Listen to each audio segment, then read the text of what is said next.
Habéis tenido además la generosidad de poner como título el título de mi libro, Intimidad corporal y persona humana, que lleva como subtítulo De Nietzsche a Ortega y Zubiri. Y como has explicado, esto procede, este libro, no de escribir por escribir, sino de aunar diversas intervenciones y diversos estudios a partir de una preocupación básica, porque si pensamos, tiene que ser pensar para, si no resolver, intentar resolver dentro de lo que es resolución en nuestro campo filosófico, y es abordar los temas que creemos que son más de fondo, por lo menos en la actitud filosófica que a mí me gusta, que es hacer filosofía fundamental, luego también filosofía aplicada. En la ética lo mismo, ética fundamental y ética aplicada, pero desde una ética y desde una filosofía fundamental, que va al fundamento, a las bases desde las cuales podemos construir y reconstruir el pensamiento para afrontar la realidad. Por lo tanto, muchas gracias por esa generosidad de poner este título. Y os agradezco a la Fundación Fernando Rielo y a Ascensión Escamilla y a ti, Juana, por esa amistad que tú has manifestado también en tu intervención. Sí, creo que nos podemos considerar amigos, amigos que compartimos una vida intelectual, y también hoy podemos decir, en el tema que nos concierne, una amistad personal, una amistad que arraiga en lo que consideramos el fondo de la persona, que es de lo que vamos a tratar. Y por último, quisiera resaltar también que tú has también resumido muy bien, en lo que son las fuerzas del pensamiento español e iberoamericano. Creo que hemos de ayudarnos a promocionar una comunidad lingüística, intelectual y vital, cultural, en el ámbito español e iberoamericano, contando con las diversas fuentes de la filosofía en la que nos hemos formado. Tú has nombrado la filosofía griega, en mi caso la alemana especialmente también, y la española e iberoamericana, porque formamos esta comunidad. Por lo tanto, con esos mimbres vamos a tratar una exposición de la intimidad, y lo primero que quisiera resaltar es por qué hablar y pensar sobre la intimidad. Pues de un modo resumido quisiera decir que porque es, a mi juicio, necesario fortalecer la vida personal. Y uno puede decir, pero si eso es elemental, todo el mundo vivimos ya somos personas. Pues yo lo dudo, si me permitís, lo dudo. Y lo dudo seriamente, porque la vida personal es un proceso, es un llegar a ser, es un camino. No se es persona de golpe.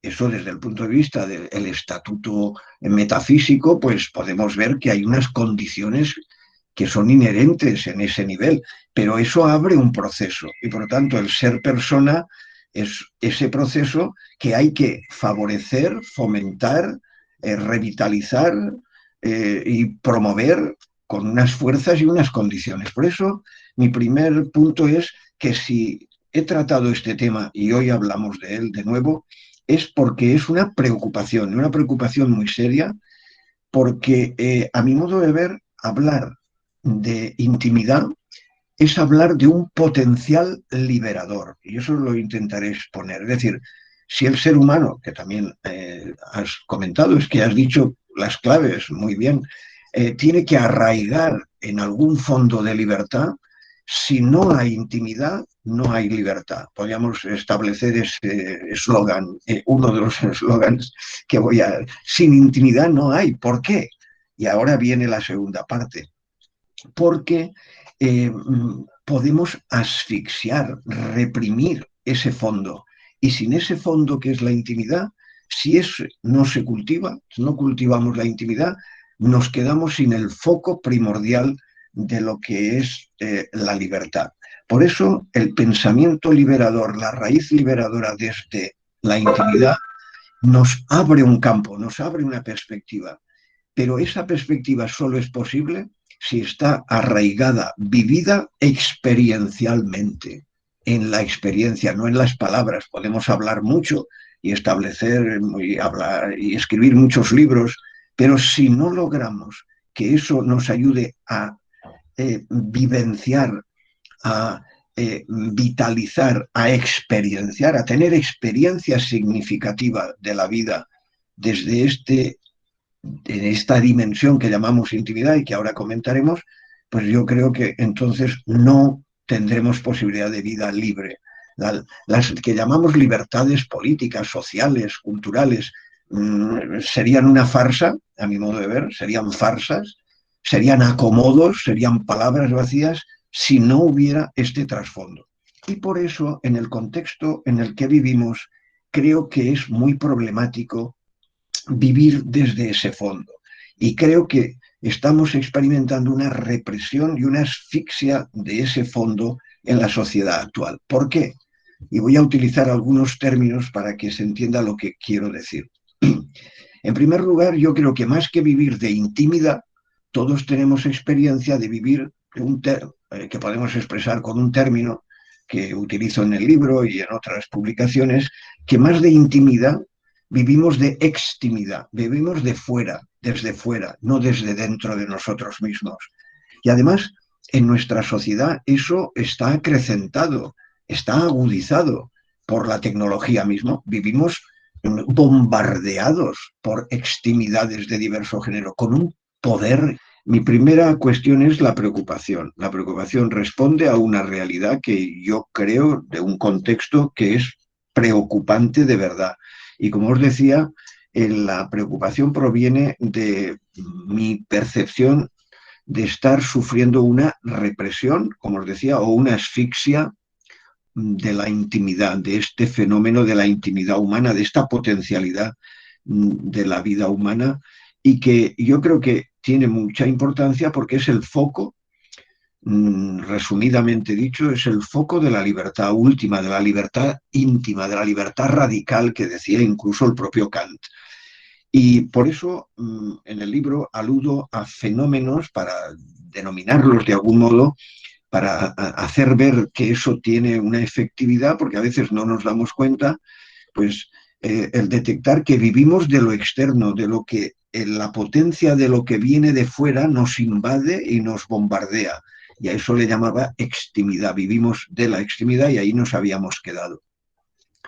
Otro aspecto u otra terminología que puede ayudarnos a entender lo que nos pasa es que esta intimidad es la base última de lo que en la vida moral es el principio de la autonomía, de la autonomía.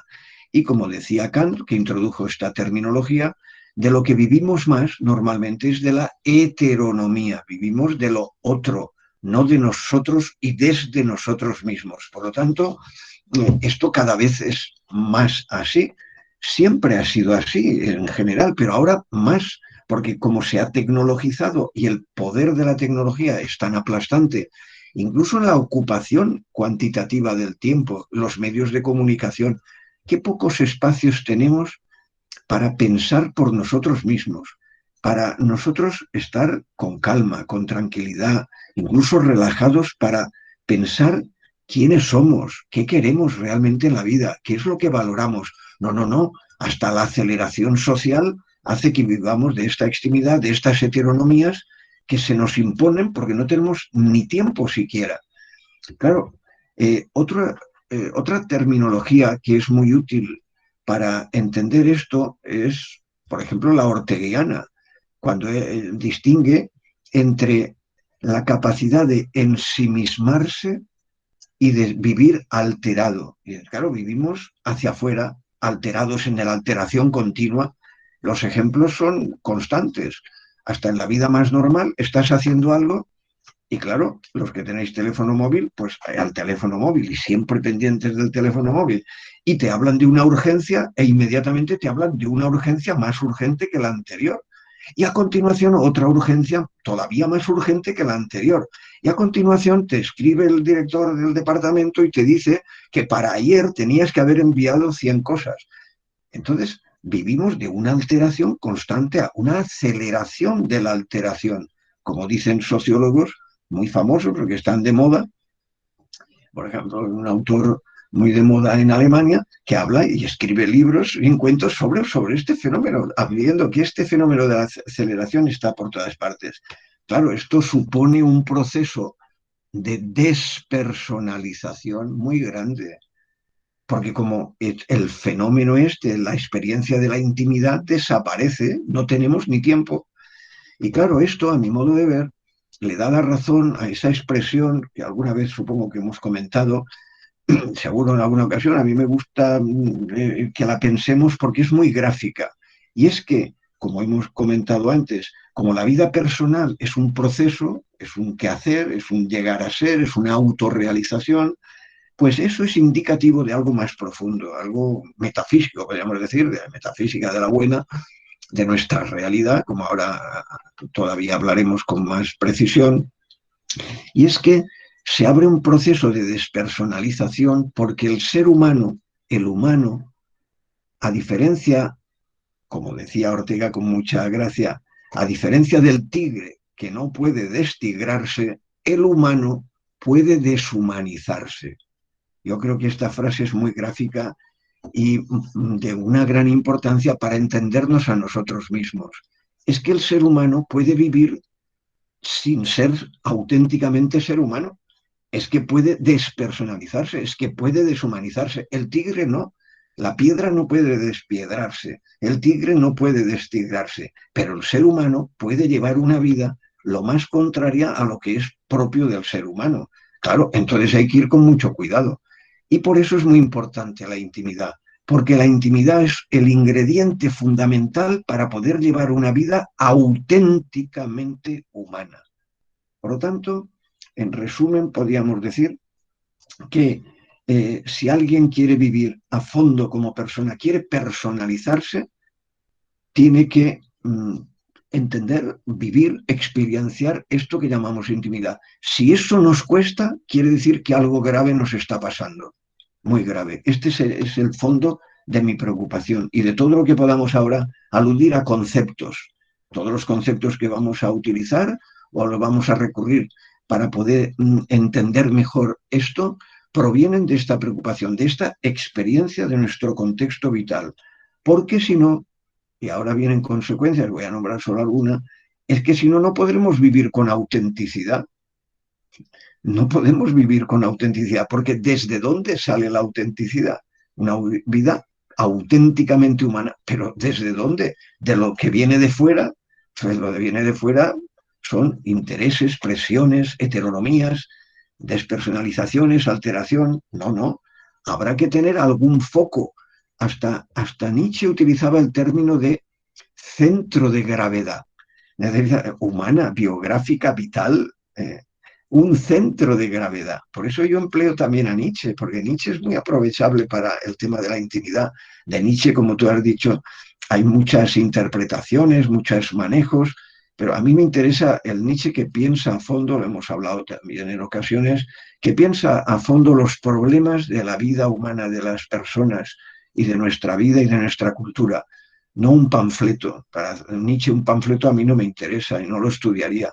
Pero yo creo que es una persona, y fue una persona que sufrió, y eso siempre es muy importante, las personas cuando sufrimos creo que aprendemos a entender y a comprender mejor la realidad, lamentablemente, pero es así. Y el sufrimiento nos ayuda a entender más a fondo muchas cosas. Nietzsche sufrió por un lado, por otra parte era inteligentísimo y era muy culto y tenía una gran capacidad expresiva y entonces nos ayuda a entender cosas que otros pues tal vez no nos hayan ayudado. Entonces, en esa medida nos puede ayudar también y por eso recurro a él. Por ejemplo, para este tema, necesitamos un centro de gravedad, o dicho en otra terminología más habitual, que también proviene en gran parte de él, porque antes no se utilizaba. Necesitamos encontrar, esto lo utiliza todo el mundo, ¿verdad? El sentido de la vida. Qué curioso. Pero una de las fuentes de la terminología, de la importancia del sentido de la vida, del valor de la vida, lo encontramos en el propio Nietzsche. porque él se nutrió, tampoco lo inventó él, pero como en tantas otras ocasiones, él se nutrió de autores que hablaban de esto, pero no le sacaban brillo. Y él tenía la capacidad de sacar brillo a casi todas las ideas que luego se han hecho muy famosas, pero el que le sacó brillo fue él, aunque él las incorporaba, las sacaba de otros lugares, de gente más ignota, pero que él, pues bueno, nos ha ayudado a sacar brillo por un lado, a descubrir ese fenómeno. Pues en este caso ocurre igual. Nosotros, si queremos llevar una vida auténtica, si queremos llevar una vida en veracidad, en verdad, que mirad si proviene de San Agustín y de antes, ¿no? Eh, eh, pues hasta el propio Nietzsche habla que la virtud fundamental es la veracidad, la autenticidad y la veracidad. Entonces, si queremos vivir desde un foco de libertad y en veracidad y en verdad y en autenticidad, necesitamos tocar fondo con la intimidad. Y solo así podremos vivir, como decimos, llevar a cabo una vida en serio, que no quiere decir que sea una vida triste, sino cuando decimos tomar una cosa en serio, quiere decir tomarla más allá de las farsas, de los acomodos de nuestra sociedad, de los contextos, del venderse por lo que sea, de hacer caso a esas extimidades o a esas heteronomías. Esto es lo que a mí me parece crucial para preocuparse por la intimidad.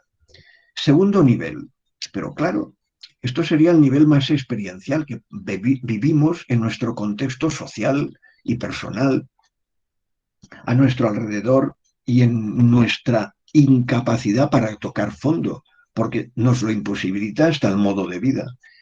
Pero un segundo nivel es la preocupación por la deriva, también lo has nombrado, tú es que lo has nombrado todo, lo importante, la deriva naturalizadora del pensamiento contemporáneo.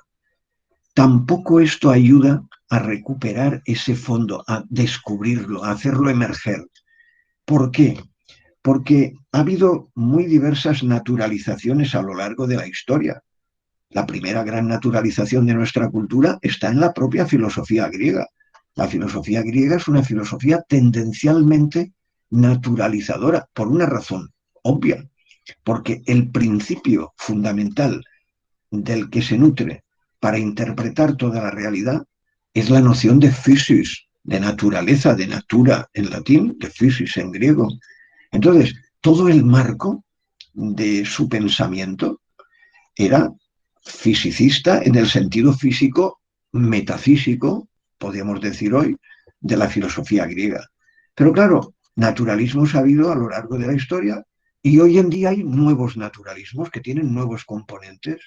Si ya el primer naturalismo, a pesar de todas las reinterpretaciones que hubo y que si acaso luego podemos entrar, por la helenización, por la conexión con los monoteísmos, especialmente en nuestro contexto el cristianismo, y todo eso pues fue un intento de paliar ese primer naturalismo, porque claro, ese naturalismo chocaba con las aportaciones que la fe cristiana, la fe monoteísta en las tres religiones, pero especialmente en la cristiana, en nuestro contexto, pues propugnaba y por tanto hubo unos choques y hubo unos procesos de siglos, duró siglos este proceso de helenización del pensamiento cristiano, de la experiencia cristiana.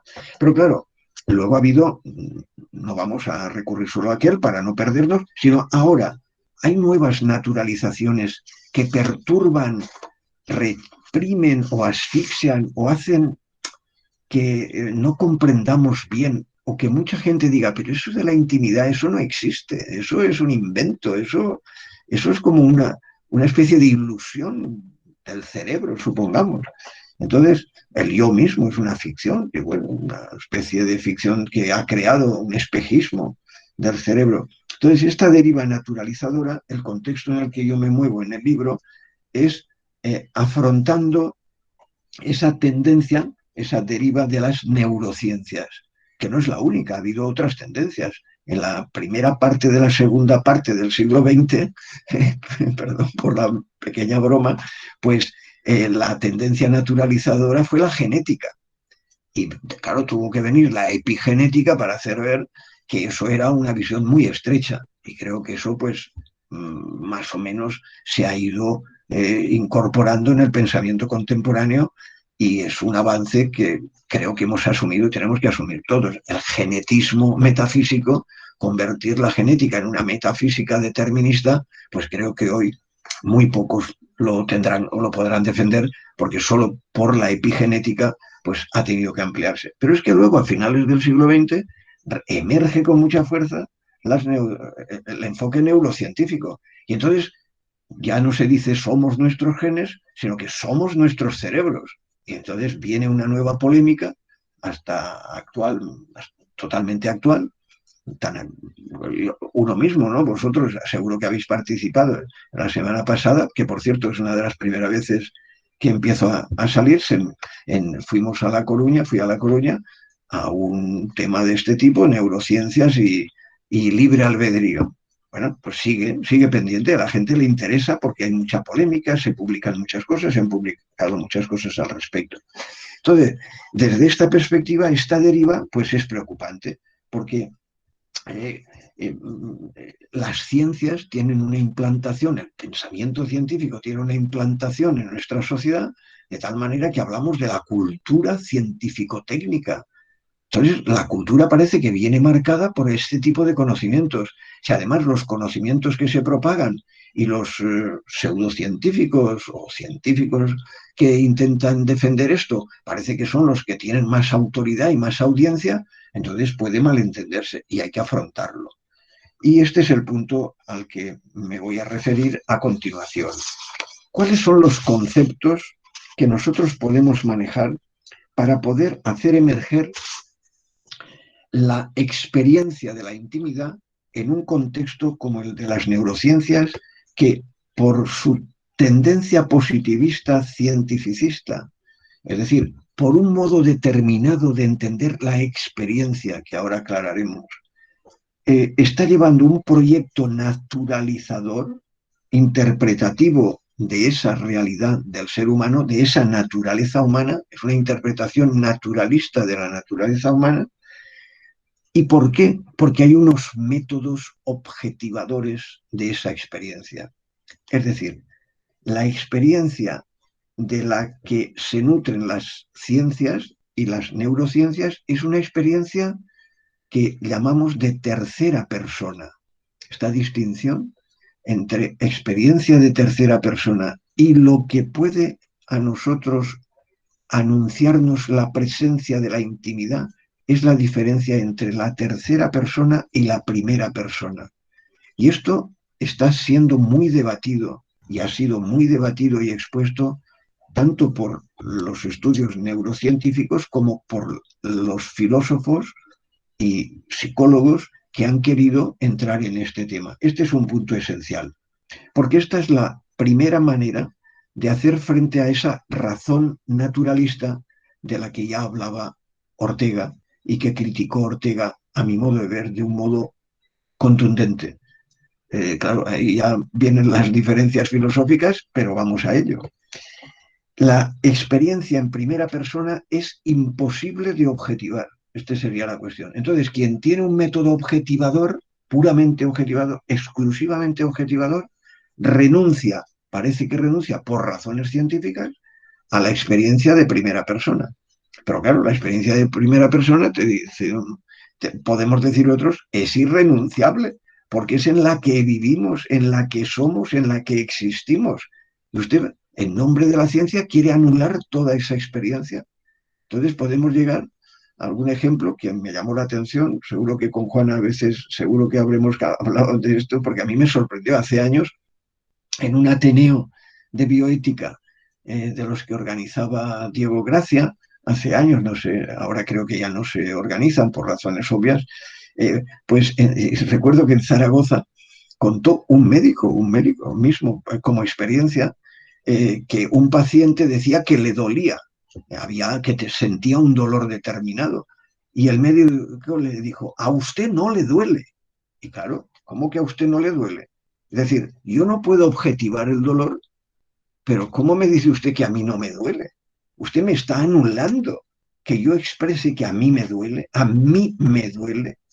Claro, este es un ejemplo simplemente que además lo dijo el propio médico diciendo, es que a veces no nos damos cuenta, lo decía en un contexto de trato paciente eh, y médico, pero es que esto puede trasladarse a cualquier ámbito. Hay experiencias, bueno, otro dato muy importante son lo que llamamos los datos cognitivos que son exclusivos de la subjetividad. Pero eso no los puedes anular porque no los puedas objetivar. Por ejemplo, los colores. Esto ya eh, lo estudió hasta Goethe. Goethe quería hacer una ciencia de los colores, pero claro, no podía, porque él mismo se daba cuenta que los colores, tú cuando objetivas los colores puedes ver las ondas que producen los colores, pero los colores son ya un fenómeno subjetivo. Entonces, la objetivación es reductora, cumple una función muy importante y tanto que la cumple como que es necesaria también si uno quiere hacer ciertos tipos de estudio. Pero lo que no puede es entonces decir, y lo otro no existe, lo otro no es, lo otro no tiene ningún valor. No, eso es extralimitarse en las propias atribuciones. Por lo tanto, si alguien quiere estudiar los fenómenos humanos más propiamente humanos, tiene que incorporar.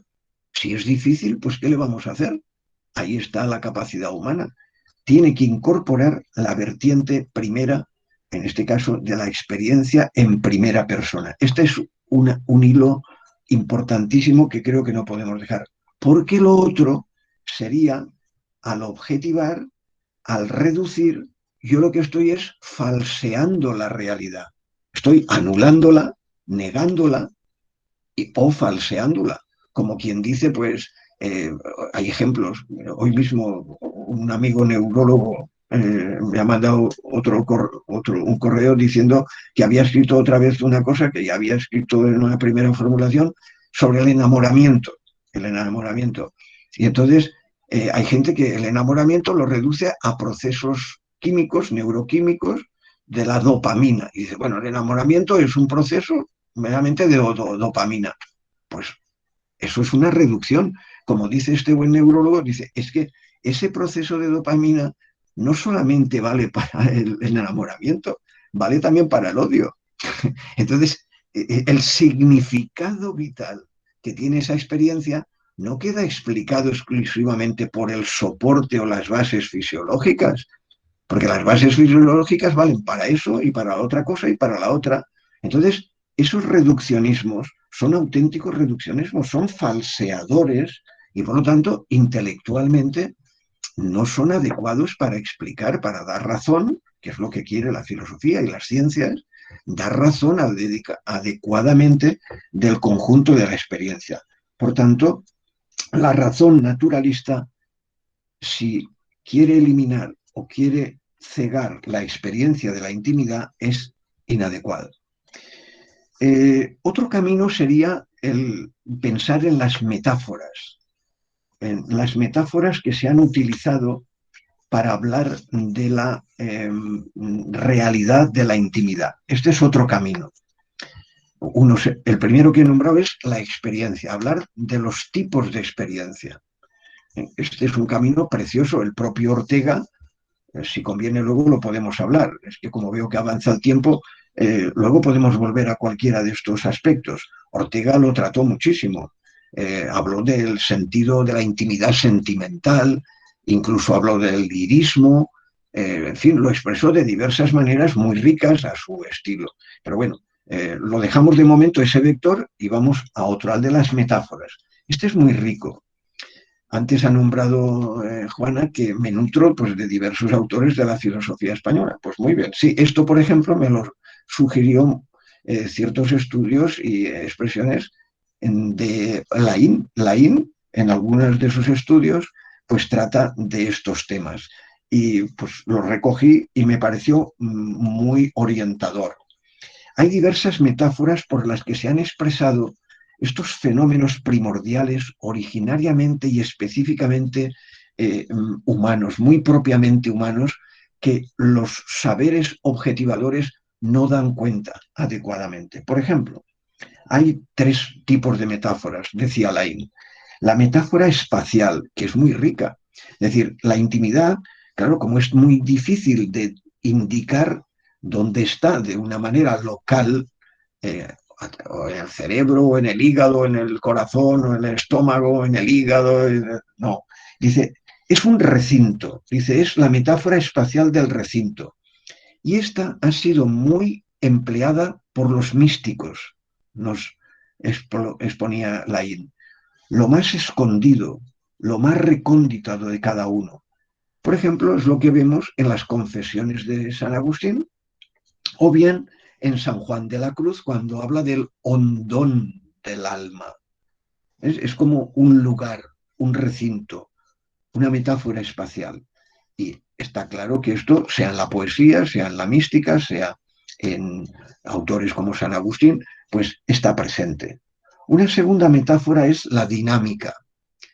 La intimidad sería el surtidor. Algo de esto pues, se ha aludido indirectamente desde un comienzo. Es el lugar de donde es el foco, la raíz de la libertad. Es el surtidor, el centro emergente del que emergen las acciones últimas profundas de nuestra vida. Por ejemplo, tanto en la conciencia, en la subconsciencia, de ahí brotan, surgen una serie de fenómenos, una serie de acciones que son las personales, entendiendo como persona el centro de nuestros actos, de nuestras actividades. Esta sería otra dimensión que utilizamos metáforas al respecto, porque son metáforas, surtidor, fuente, raíz, claro, todos son metáforas, para aludir a algo, una referencia que su entidad se nos escapa. Tercera, la tercera, esta ha sido muy empleada, muy importante en nuestra vida, es la metáfora jurídico-moral. Y además ha tenido, por la vertiente jurídica y por la vertiente moral, ha tenido una gran importancia e implantación, porque es el ámbito del fuero interno, el sui iuris, es el ámbito de la libertad, el centro de la imputación. Esto es crucial, por ejemplo, en Kant. Kant esto lo trató mucho y dice, bueno, este es el lugar a donde nosotros nos dirigimos para imputar las acciones que nosotros estamos llevando a cabo. Porque, ¿cuál es el centro último desde el cual nosotros tomamos, hoy diríamos, nuestras decisiones? ¿Y por qué se nos pueden imputar unas cosas u otras? Porque somos sujetos de nuestros actos morales o aquellos que pueden juzgarse legalmente. Ese es el sui juris. Y ahí es donde se ha montado toda nuestra vida, en este supuesto, en este presupuesto. Unos a esto le llaman voluntad libre, otros libre albedrío. Luego, si queréis, comentamos esto. Otros le llaman elección. Hay diversa terminología, pero en último término es ese continuo, ese fondo que alguna realidad debe tener, porque si no, no podríamos hablar de libertad ni de responsabilidad consiguiente. Por lo tanto, la metáfora jurídico-moral ha sido importantísima en la configuración de nuestra vida. Y entonces hay una referencia a una intimidad que, claro, como tiene esa fuerza jurídica y moral, porque la necesitamos para la construcción de nuestra vida, porque no podemos construir nuestra vida si no es con el trasfondo de la libertad, porque si no, no podríamos imputar a nadie. Ahora está de moda o ha estado de moda hablar de corrupción, pero bueno, pero si son las neuronas las que, ¿por qué me imputa a mí? Si son las neuronas lo han hecho. Otro comete un asesinato y dice, como yo no soy culpable de nada, porque han sido las neuronas. Bueno, hay una anécdota que cuenta Adela en su libro Neuroética y Neuropolítica, que es histórica, que es la de Angela Merkel. Angela Merkel, para celebrar el cumpleaños, como son cultos, ¿verdad?, en Alemania, pues invitó a un neurocientífico muy famoso en Alemania, que es Bolsinger, para que diera una conferencia. Y entonces él defendió el determinismo neurológico. Y al día siguiente todos los periódicos, o un buen número de periódicos alemanes, pues claro, al ser una celebración de este calibre, pues comentaron y hicieron, oye, qué alivio, todos los asesinatos y todo lo que se podía imputar en las épocas correspondientes, pues no son asesinatos, sino que fueron las neuronas las que lo hicieron, porque no tenían ninguna responsabilidad las personas. Claro, esto en realidad es muy serio, decir estas cosas, hay que pensarlas muy bien, no ser tan superficiales. ¿Por qué? Porque hemos construido una vida desde una perspectiva con un presupuesto como puede ser el que la metáfora jurídico-moral de la intimidad es necesaria. Y rebasando las metáforas, pasamos a otra dimensión. Y sería la tercera dimensión, que avanza el tiempo, pero esta dimensión es la que quiero resaltar, porque es la más específica de la tradición española. Tanto Ortega como Zubiri, como Laín, como Marías, el propio Unamuno, a su modo, porque Unamuno lo que pasa es que no formaliza tanto los conceptos, pero los emplea a su modo, poéticamente también. Entonces, hay otro planteamiento y es el de tomar en serio si la intimidad es realidad, si podemos hablar de la noción de realidad en la intimidad. Y claro, ahí la noción de realidad es de una importancia extraordinaria. ¿Qué significa realidad? ¿Dónde radica? ¿Dónde radica la realidad? Y entonces ahí viene la segunda palabra de mi libro, que se inspira en todas estas tradiciones, de Kant, de Nietzsche, de Ortega, de Zubiri, de Laín, de los que hemos dicho. Y sería la de decir, pues esa realidad, en último término, radica en el cuerpo humano. Y claro, la tradición del cuerpo en ciertas filosofías, pues ha podido ser, pues no suficientemente tratada, porque ha habido una posición cultural, yo creo, mal interpretada, en la que se ha pensado que el cuerpo, por la doctrina del cuerpo y del alma, que luego podemos tratar y que puede ser muy debatida en algunos círculos, incluso en el que estamos, pero yo creo sinceramente que esto es un malentendido. Y autores a los que me he referido de nuestra propia tradición, pues esto les preocupó mucho, porque es verdad que cierto helenismo, cierta helenización de los contenidos de la fe cristiana se expresaron a través de una terminología que puede haber cumplido una función extraordinariamente importante, pero puede que haya mejores terminologías para expresar eso, y eso no nos tiene por qué escandalizar, sino pensar a fondo si la noción de cuerpo no puede entenderse de una manera que sea todavía más coherente con la concepción incluso cristiana que algunas tradiciones que provienen del helenismo o de otras configuraciones órficas o pitagóricas que tampoco eran de origen cristiano ni religioso de los monoteísmos. Por lo tanto, en esto creo que hay que tener una libertad de pensamiento para poder pensar a fondo. Por ejemplo, el propio Kant, cuando habla de esta dimensión de realidad, pues utiliza una terminología para que nos esponjemos que yo creo que es más cercana a la tradición que antes he expuesto. Y es la siguiente. El propio Kant, por empezar por algún sitio, piensa que el trasfondo último de lo que es la persona desde donde se toman las decisiones es, dice él, desde lo más revolucionario posible, porque los cambios revolucionarios que se dan en el exterior no son auténticas revoluciones, decía Kant, sino a lo sumo serán reformas de reformas y reformas. ¿Dónde está la revolución radical? Dice Kant, en, en el corazón. En el corazón. Es el cambio del corazón. Entonces, utiliza esta terminología. Entonces, utiliza terminología que es más cercana hasta con algunos escritos evangélicos. Habla de un renacimiento, de una nueva creación, de hacerse un hombre nuevo. A todos nos suena, ¿verdad?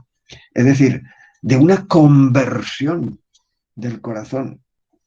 Entonces, una terminología que está encarnada en el cuerpo humano y desde ese cuerpo humano que tiene una inteligencia peculiar, lo que hace es un cambio de vida y se transforma el modo de vivir. Por lo tanto, esta conversión funda un nuevo carácter, un nuevo modo de ser, un nuevo modo de ser persona. el carácter de la persona, que tiene una base física, tiene una base pragmática y tiene una base moral, que es la libertad. Y por eso tocamos fondo, que es la libertad. Por lo tanto, desde Kant, Nietzsche, hasta ahora iremos a los autores posteriores, la, el fondo último, está en la radicación del cuerpo humano. Por eso yo hablo de intimidad corporal, porque la intimidad no hay que pensarla en un lugar difuso, sino que en el ser humano, la espiritualidad, si queremos utilizar esta terminología, no tengo ningún inconveniente, esa espiritualidad está corporeizada. Y la tradición cristiana, además, Ortega tiene algunas citas, en el libro recojo algunas, que llega a decir, a veces se ha atacado al catolicismo y al cristianismo de ir en contra del cuerpo. Dice, eso es, viene a decir, eso es ignorancia o es una mala interpretación de un momento cultural. Pero sí, y voy a poner dos ejemplos, pero si el gran misterio que propone y presenta el cristianismo, ¿cuál es? La encarnación.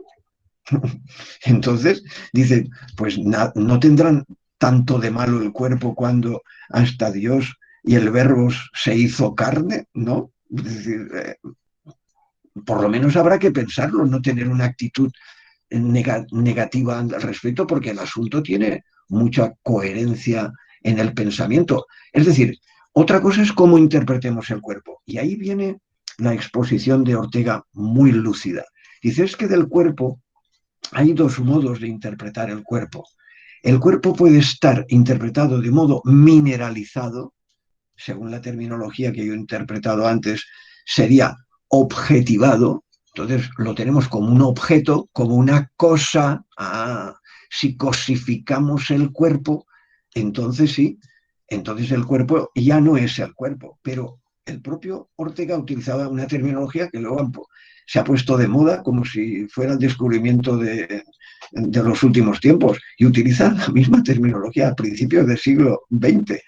Es que frente al cuerpo mineralizado, y no, yo no soy chauvinista, sino sencillamente ahí están los textos, ¿no? Sencillamente es así.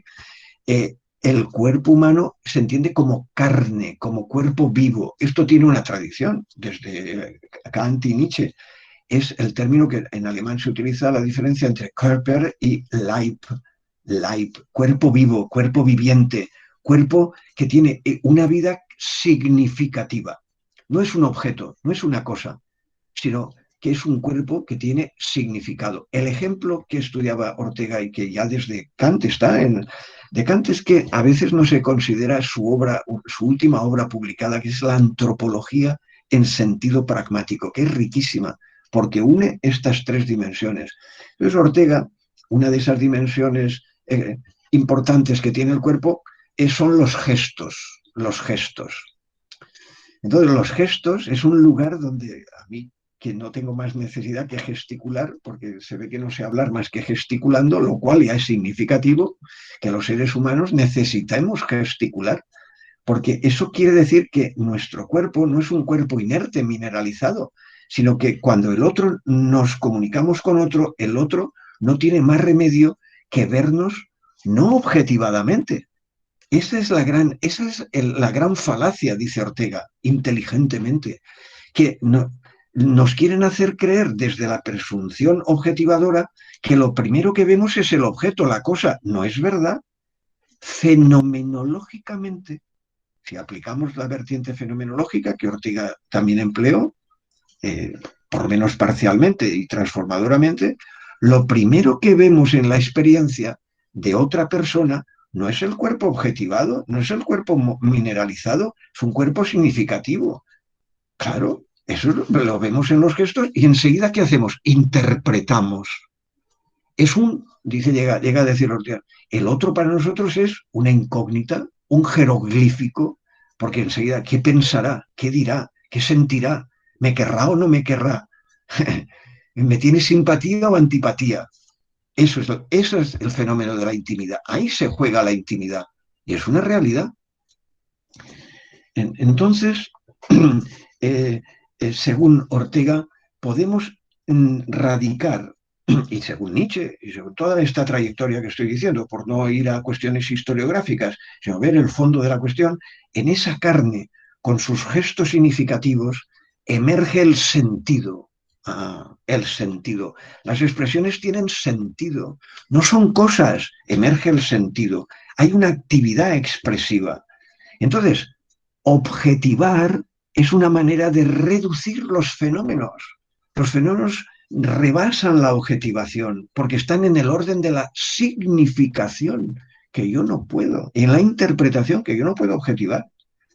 Tan es así que cuando se quiere establecer una relación objetivadora entre los fenómenos cerebrales y estos gestos significativos, se ha querido interpretar, y este es un punto precioso a mi modo de ver y de una actualidad enorme, a través de la categoría de causalidad. Pero es que no vale la categoría de causalidad, como antes hemos comentado. La dopamina, por poner el ejemplo que antes ha salido, no es la causante del enamoramiento. Eso es un gravísimo error, porque las relaciones que son de posibilitación de bases fisiológicas están a su vez mediatizadas por nexos simbólicos. Yo esto lo veo. Hay una funcionalidad simbólica, no estrictamente causal. Por eso esas bases fisiológicas pueden valer para significados diferentes. Igual que pasa con el lenguaje. Las bases fisiológicas del lenguaje valen para hablar en chino, en español y en ruso. Claro. ¿Por qué? Porque hay otros elementos culturales, biográficos. Entonces, yo creo que este punto es esencial. La experiencia del cuerpo, eso sí, el cuerpo viviente, el cuerpo en el sentido de significado, implícitamente nos está hablando del potencial de la realidad, de la intimidad. Y como ha avanzado mucho tiempo, acabo, si acaso luego lo hablamos. En tercer lugar, la realidad, la realidad de ese cuerpo que posibilita la intimidad tiene a la base un cerebro. Sí, esa sería la línea zubiriana. Pero es un cerebro peculiar, es un cerebro que él denomina hiperformalizado. Todo ser viviente, todo organismo se relaciona con un medio. Otro de los fallos, de los que se basan exclusivamente en el cerebro, como si fuera el cerebro, aquel ejemplo que en los años jóvenes en Alemania se puso de moda y trataban el cerebro en la probeta, como si un cerebro en la probeta pudiera ser y representar y sustituir la vida humana. No, el organismo necesita un medio. Todo organismo viviente necesita un medio. El medio del ser humano no es la probeta, por mucho cerebro que esté en la probeta, le falta el medio propiamente humano, que en el caso humano no es ninguno, porque el ser humano, igual que es omnívoro, también tampoco tiene un solo medio específico. Por eso, filosóficamente, esto en toda la antropología, la bioantropología contemporánea, se ha interpretado como que el ser humano tiene mundo, no tiene medio específico. Por eso el ser humano puede vivir bajo del agua, arriba, en el aire, en Marte, si el día que pueda, puede vivir en el Polo Norte, en el Polo Sur, en el Ecuador. ¿Por qué? Porque es capaz de transformar el medio, puede crear un medio. Por eso el ser humano no es mera adaptación, sino que se puede decir en todo caso adaptación creativa, pero eso, una adaptación creativa en cierto modo es contradictorio. ¿Por qué? Porque es un animal fantástico. Como a mí me gusta ese término, que por cierto es de Nietzsche y de Ortega. Es decir, construye creativamente, es creador. Y por lo tanto, y aquí tenemos el último foco, es que la intimidad es el foco último, es la realidad que permite la creatividad. En la terminología de Ortega, la ejecutividad creativa. Un término que si los que sois especialistas, algunos de los presentes en Ortega, sabéis y recordaréis que la ejecutividad es el modo último como él tiene y expresa la actualidad de la realidad. La actualidad de la realidad se ejerce ejecutivamente, en acción, y utiliza este término, a diferencia de conciencia. Yo no he hablado de conciencia, pero voy a acabar hablando de la conciencia porque también lo ha nombrado Juana, para que se vea la trascendencia que esto tiene, porque este es el fondo último de la realidad, pero esta realidad se expresa además en una voz, y esa voz es la voz de la conciencia. Por eso esa voz de la conciencia expresa a su vez también una realidad, porque si no hubiera esa realidad tampoco se haría oír. Si se hace oír es porque hay algo que se hace oír. Y esto además tiene muchos precedentes. Recordad el daimon de Sócrates tampoco. Conócete a ti mismo, cuídate a ti mismo, sé, o Píndaro, llega a ser el que eres. Pero ¿quién eres tú si no tienes entidad?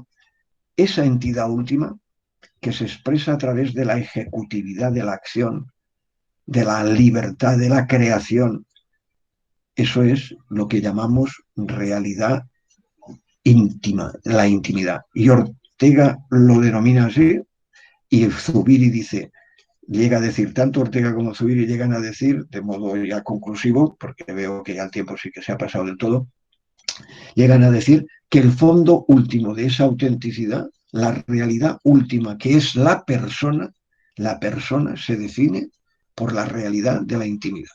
Somos intimidad, en último término, no genes, no cerebros. Somos, en último término, lo más radical, lo más propio nuestro, es el fondo de la intimidad. Por eso podemos decir mi casa, mi vida, mi tristeza, mi amor, mi Dios. Claro, por eso, y eso da una fuerza enorme, porque hablamos desde el fondo de nuestro ser, desde el fondo, y otras expresiones que el fondo insobornable, ya lo habéis visto. Es decir, ese mí es el último punto de referente que expresa una realidad radical.